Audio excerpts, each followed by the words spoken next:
Hey, what's going on, everybody? It's Chris with Inside the U. Thanks for stopping by. In this video, I'm going to break down Miami's roster in college football 26. So let's take a look and see at all the player ratings. The top players have already been released, with Francis Mauigoa, Ruben Bain, and Carson Beck in that top 100 of the highest rated players in the game. But let's take a look at the full roster. So here's the full roster: Mauigoa at 93, Bain 92, Beck 91. And then this is where I think it gets interesting. You got a new transfer, Charles Brantley, the cornerback out of Michigan State, an 88, really solid. Definitely will take that. Some good awareness at an 89, acceleration 94. Mark Fletcher, who I think could have a really good year this year for Miami. I know a lot of people are really high on Jordan Lau, who's good as well at an 86 with the good speed, the 92. But definitely keep your eye on Fletcher this season going into it, but definitely looking forward to seeing how both of those backs do. So Frederic gets a high rating as a sophomore, vaults up to an 87. Wesley Bissaint 86. Another year for Wesley, year 4. Ethan O'Connor, he was one of those guys that I mentioned in the last video I did about the ratings from previous schools, and Ethan was one of those high rated transfers that Miami got. So he checks in at an 85. And S. Cooper an 85. Just right now, off the jump, that's the one that kind of stands out to me as a little bit lower. I would expected him to be more high 80s, even possibly maybe a low 90. But if Carson Beck's a 91, I definitely think Cooper could be under a 90, but higher than an 85. So maybe like 88, 89, kind of in that range. Torrey's an interesting one. Ended last game at an 87. Didn't play all of last season with the torn ACL, but he checks in at an 85. They have him as a will linebacker here. Alex Bowman, 85. The 7 touchdowns last season. All these. Now we're getting in some transfers here. CJ Daniels. Zachariah Poyser gets on the game after playing at Jacksonville State last year. Checks in at an 84. Justin Scott. They're looking for big things out of him this year, year 2. I think he could definitely take a jump this year. Got some good, valuable experience last year as a freshman. He's an 84. So you like that. 84 and above, those are all really good players and kind of all across the board. Daniel's the highest receiver at 85. Certainly you want to be like high 80s, at low 90s at wide receiver makes it much easier. Jadis Richard back at 83. Mesidor also an 83. Mesidor has certainly been one of those guys that just his play on the field has played above an 83 at times over his career, even at Miami. But he's also been in and out of the lineup. So I think 83 is a solid number for him. The high awareness, you like that. You always want the high awareness players, especially for those guys that you're not controlling. It really helps for them to be in the right positions. Brockermeyer, 83. Jacoby Thomas. He goes up quite a bit. I think he was a 76. He didn't crack the top 10, but I think he was a 76, maybe a 78 at the end there. So he checks in at 82. Ray Joseph, an 82. JoJo Trader, an 82. I think of all the guys that I've listed so far, I touched on Cooper. I think he would have started it higher. But of all the guys right now, I think Trader has the biggest opportunity for in-season massive gains. You know, they will do roster updates throughout the season. So an 82 right now, I definitely think he could have, if he has a good season, which everyone has expected him to do. If he gets on the field, stays healthy, unlike last year, Carson Beck, they're expecting, you know, they need receivers to step up. And Trader, I think starting at an 82 is solid, you know, for not really producing last year. Because of injuries, they went with other guys. I don't think it was just injuries why he didn't produce. They were going to go with those other guys. That's the bottom line. And they had plenty of success, those top 4. But now it's his opportunity. So I think he could definitely have one of those seasons where he goes up quite a bit. And I'm going to break this down by position as well. I'm just kind of going through the top guys. We're going to wind this down, but taking a look at them. Kind of moving on there. Moten in 82 and Scott. So now you're getting into some solid starters. Nothing overly impressive when you get to kind of in the low 80s. There's a lot in the sense that there's a lot of guys in the low 80s. Tony Johnson from Cincinnati ended at 81 last game. You know, Popo right here. He's a guy that also they're expecting big things as he steps up in his expected role this year. Pringle, a highly regarded freshman there, and an 81.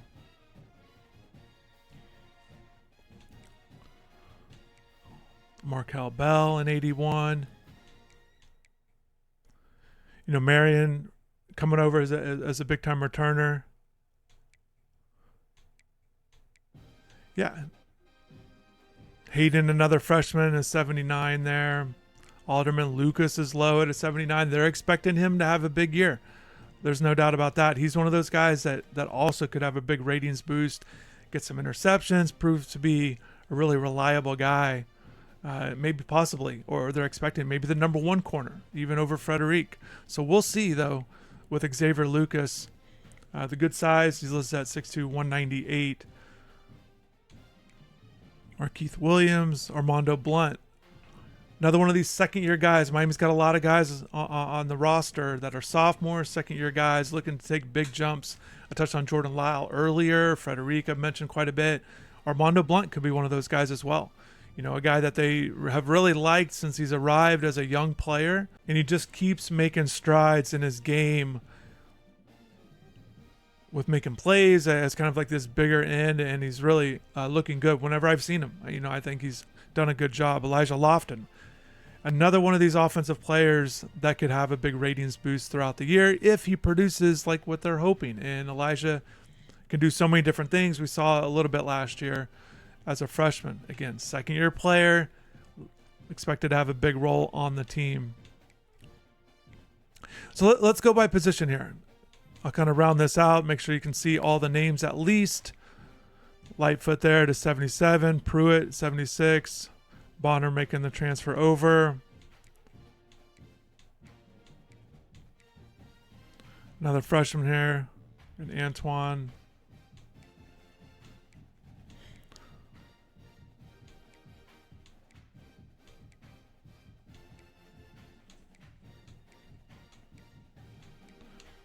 You know, Dante Simpson just keeps popping up. He did in the spring as well. Just like a guy that people and players and coaches kind of just keep mentioning as a guy making plays as a freshman. When I talked to Francis Maui-Noah recently, he also mentioned Dante as well. So just a guy that continues to impress, which you like to hear from freshmen, especially guys that aren't the highest rated guys coming out of high school. So just a full roster there. They've obviously got some users, some created players in there as well. But 91 for Beck. Emory Williams, 74. Judd Anderson is 68.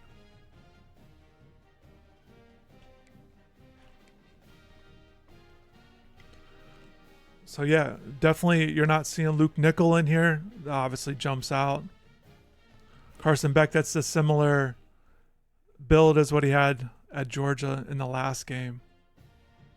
I did a full breakdown. If you haven't seen it, I did a full breakdown comparing the ratings of Beck compared to Ward last year in terms of if you're used to playing with Ward, what's it going to look like with Beck?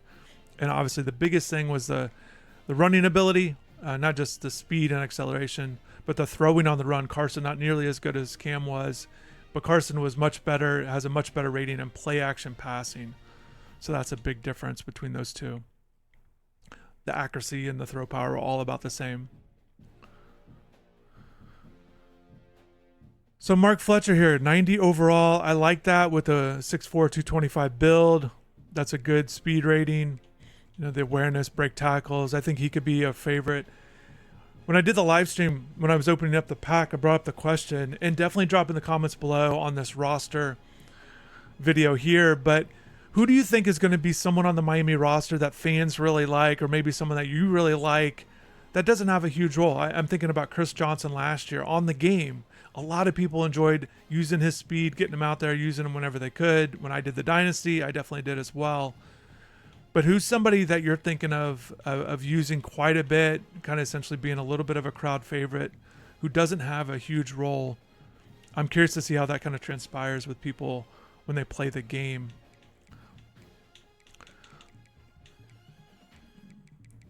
Take a look at Fletcher there, and a little bit with Lyle as well. A little bit more speed. Pringle with the most speed among the group at a 94,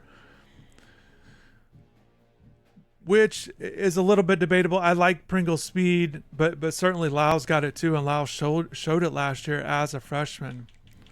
A little bit more acceleration than Pringle. Obviously, the more awareness. That typical, a freshman doesn't have the high awareness rating there. Pringle with a 55. Break tackles.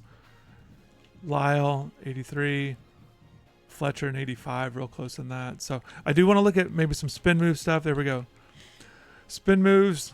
Pringle's looking good there. Juke moves as well. So Pringle, like I said, was the highest rated freshman, and he's got some good ratings coming into it. And with this group, it's missing North Dakota State transfer Charmar Brown. You know, maybe you want to put him in for Wilbon here, a creative player. 5'11", 190, if you're looking at the comparison there, Wilbon. And then also with Brown, he was listed at about 215 pounds last year. So a little bit different build, but maybe that's what they're thinking there. Hopefully, again, when they do roster updates, you'll see a lot more players be included that are missing there. I already mentioned nickel at the quarterback spot. And then just checking out wide receivers with CJ Daniels, Ray Joseph, JoJo Trader, the top 3 rated guys. Kind of the guys expected to kind of start it out from Miami to begin the year in terms of the most reps. We'll see how it plays out throughout the year. Certainly, I think with this group, everybody's got to play well to kind of keep their spot, their role on the roster. The one that jumps out at wide receiver, no Malachi Tony. I know people are going to be disappointed with that, considering a lot of excitement with Tony coming in. You know, the big spring game. I thought he played well throughout the spring, not just in the spring game.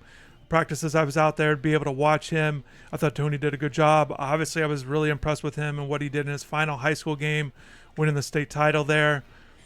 But also, you know, just one of those guys that I think could have an impact even in year one. So disappointing he's not on this group. But again, you see Johnson and Marion, the 2 transfers. You do see Josh Moore, a freshman who was there in the spring.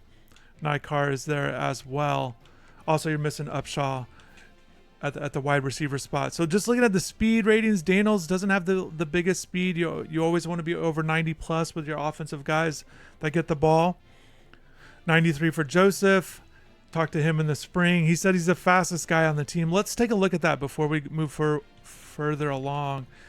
Let's look at some speed ratings. So Keontae Scott there, transfer from Auburn, who was at Houston in the spring. He's got the highest speed rating, so maybe he is the fastest player on the team. When I asked Ray about it, he thought he was. Other players did as well when I asked them in the spring. And you're seeing Joseph with the tied for the 3rd highest rating. And he would mention Nikar as well. You know, he would say, because so he would essentially recognize that Nye's got good speed. Pringle there at the 94. But Scott takes the claim as the fastest player on the team. Certainly, you'll like to see the good speed. Other guys, again, Brantley, good speed. You know, Dylan Day, a little bit of a surprise. Always been known as an athlete back there at safety. Done some nice things. Showed some flashes at times with the 92 speed as well. Ewald, the freshman as well, 91. Ryan Mack, good to see him included in the game and with a good speed rating as well. Markeith Williams. So again, the defensive backs. Checking out the speed ratings there. But really interesting. Keontae Scott, maybe a bit of a surprise to some, especially if they don't know a lot about him. And we'll see how he kind of fits in. But he's got good ratings across the board. The agility, let's look at that as well. Agility, good. Nikar, just over Ray Joseph and Pringle. And then Scott's right there as well at a 93. Acceleration, Jordan Lyle.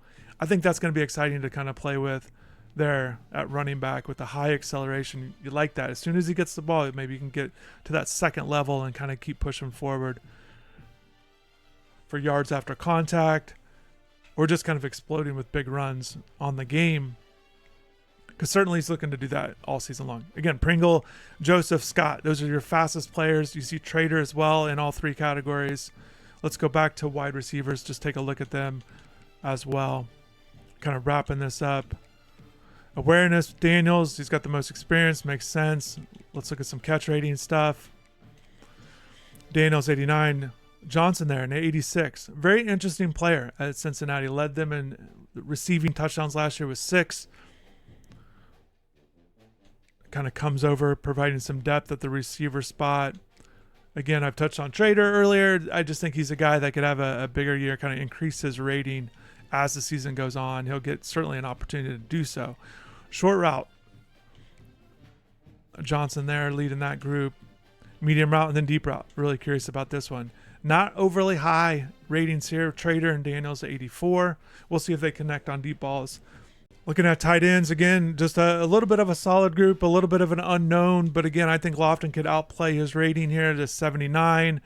I also liked what I saw in the spring from the freshmen, Luka Gilbert and Brock Schott there coming in at 75 and 72. Both of those guys I think have bright upsides. So we will see how they do this year, how they kind of fit in. You might not see, multiple catches or even double-digit catches for the season based on their roles on the team. But I do certainly think that they do provide some upside value to the team, to the roster. Really like what they showed and really curious to see how their development goes. Hopefully, depending on how things work out, but hopefully they get some quality reps in games this year, and maybe they will need to step up and kind of have that extra role, be one of those pass catchers that do catch over 10 passes. Moving to the offensive line here, Markel Bell, they expect big things out of him. Certainly a big guy at 6'9", has to be one of the tallest tackles in the game, sitting at 81 overall. Left guard, Rodriguez, who I do expect to start the season opener. I expect him to be the guy this year. I know Matthew McCoy started most of the games last year after Rodriguez went down, but don't forget, Rodriguez won that job coming out of fall camp. But not just that. I liked what I've been hearing about Rodriguez throughout the offseason and in the spring, the way Alex Mirabal speaks about Rodriguez. So I do expect him to start there at left guard over McCoy. But certainly if you're looking at camp battles before the opener against Notre Dame, that is one to watch to see if McCoy can kind of hold on to his position that he held all last season after Rodriguez went down there. Brockermeyer in 83. He's coming over from TCU, good experience. Was at Alabama as well. The 86 awareness, a solid center, can run up the middle, it looks like, pretty easily. Again, Cooper in 85, but let's take a look at his ratings. Again, I thought the overall was a little bit low, but as long as these other ratings hold up, I think he's going to be a good player on the game. Let's take a look at his pass block, run block. So it's pass block 87, pass block power 91, run block, pass block finesse 83. So run block 79. I would expect that to be higher, especially as an interior player. So that's certainly kind of brings him down, and the run block power. So those two ratings, I think, kind of hold him back a little bit on his overall rating. And we'll see how he does as a run blocker this year, but 92 impact blocking. And then Francis, we'll look at the same categories since we're here. Pass block 94, 97. That's why he's the best offensive lineman in the game, or certainly one of the best. 88, 87. These are all just really impressive numbers. Just a little bit on Francis, talking to him this summer. One of the things that stood out to me was he was talking about his leadership. I talked to him about, stepping up year 3. He's been a 2-year starter. How's he feel about being a leader? And it caught me off guard a little bit because he said he doesn't like to be a vocal guy. He's great in talking too. He's one of these outgoing guys, at least to me, to the media. He does talk a lot. I watch the way he interacts with other people, just kind of as an observer. And, but with his team, he said he doesn't like to be the vocal guy. He likes to be more of a lead by example guy. And I kind of interrupted him. I said, I think they'll listen. I know they'll listen to you. So I think Francis has to have a voice on this team, a strong voice. I think it's going to help the team because the way he plays, the way he carries himself, the things he's already accomplished in his first 2 years, I think all those things can make him a good leader. So I think he's got to step up and really embrace it and just really recognize his value to this team, not just with his play at right tackle, with run blocking, pass blocking, all those kind of things. I think as his impact as a real leader, as a guy that helps set the tone for the whole team, I think is really important. So I'm looking to hear how that goes throughout fall camp and throughout the season. It doesn't have to happen automatically in fall camp. It could kind of progress throughout the year, but certainly I'm very curious to see how he does in that category. All right, flipping to the defense here, looking at Mesidor and Hayden. He was a lot of fun to watch in spring ball. Francis said high things about him recently. All the players do. Ruben Bain is excited about what he saw from Hayden. A lot of these guys just have been impressed with his motor, his energy, each and every day in practice, and I'm very curious to see how he does. I know he's already been featured on some stuff with the game in terms of one of those young players to watch, so stay tuned to that if you're interested in Ultimate Team stuff. Hayden's got some interesting things coming his way, being involved with that. So right at, Ruben Bain, talked about him a lot last year. 92, he gets that high rating, high expectations for him in year 3. I think it's got to be a consistent kind of throughout the year. I think he's got to be an impact player. You see the high awareness, the high acceleration. He's going to be a lot of fun, I think, for players to play with on the game. It's kind of this really good defensive end that you can move around in different spots and create mismatches there. Seeing Malik Bryant there, Booker Pickett. And got Blunt kind of going back here to Lightfoot.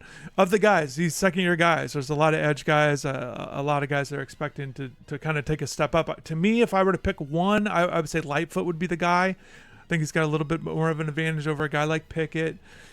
Blunt's also one of those ones who I expect to kind of step up. But I think Blunt and, with Blunt and Lightfoot playing different positions, I just think Lightfoot's a guy to really pay attention to. Maybe make some impact plays this year. Maybe he's going to be on that third down package, rushing off the edge there and kind of creating some havoc. They definitely need that from anybody they put in there in that role. So Scott, Blay, Moten, I think that'll be the primary rotation with what they're looking at defensive tackle. The Sam position will be kind of switched out, so they must double up some stuff here. Popo and Alderman with the experience. And then saying Cam Pruitt's one of those guys. Bobby Pruitt, just kind of one of those guys to kind of pay attention to as a versatile guy that they can move around, who I think would be valuable in Coach Heatherman's defense. So I'm very curious to see the year he has this season. And then looking at the secondary, there's a lot of guys, a lot of new players that they brought in, in the spring, and then also adding more like a guy like Scott in the summer.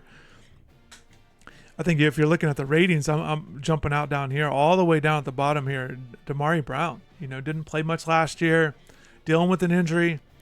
We'll see what kind of season he can have this year. Maybe he's one of those guys, if you're looking at a lower rated guy that can maybe vault himself up with a good year, I definitely think he could.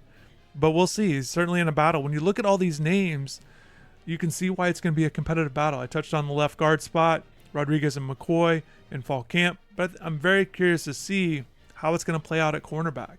I think you got to stay healthy, can't give up big plays, and just essentially find your roles. There are certain guys that have a little bit different physiques, like Damari, a 6'2" guy, compared to Brantley, a smaller guy. They're listed at 170 pounds, 6 foot. So they've got some bigger corners, and I think maybe they'll compete a little bit, but just kind of moving guys around will be interesting to see what they do. Let's look at some speed stuff. Everybody on this roster here is a 90. That's going to help you in the game. Defending guys, you want high awareness as well. You don't want your corners, out of position, so you want the high awareness as well. Acceleration always helps. Let's look at some catching. So they give O'Connor, the highest rating there. He did have 4 interceptions, returned 1 for a touchdown. Brantley had 3 picks last season. O'Connor was at Washington State. So let's look at the safeties here as we wrap this up. Overall, with Poyser Williams, 79. Isaiah Taylor, it's kind of one of those guys to keep an eye on as well, in terms of having a role on this team. So pay attention to him. 77, doesn't have the high speed, decent awareness. So not an overly highly rated guy on the game. I just think one of those guys to kind of pay attention to.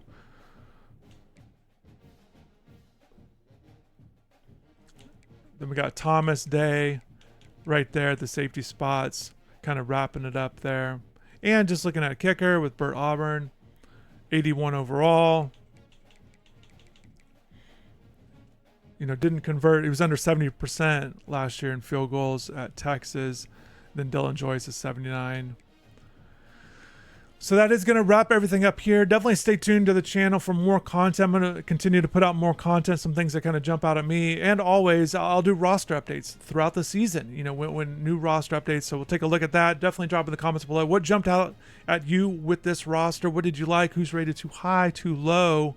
or maybe just right where they should be. And what I touched on earlier, guys that you think can take jumps throughout the year, the biggest jumps. I touched Trader. Trader's the guy, to me, that could take the biggest jump in terms of making that big ratings increase. So thanks for watching. Hopefully you enjoy the content. Have a good rest of the day. Thank you for subscribing, and take care.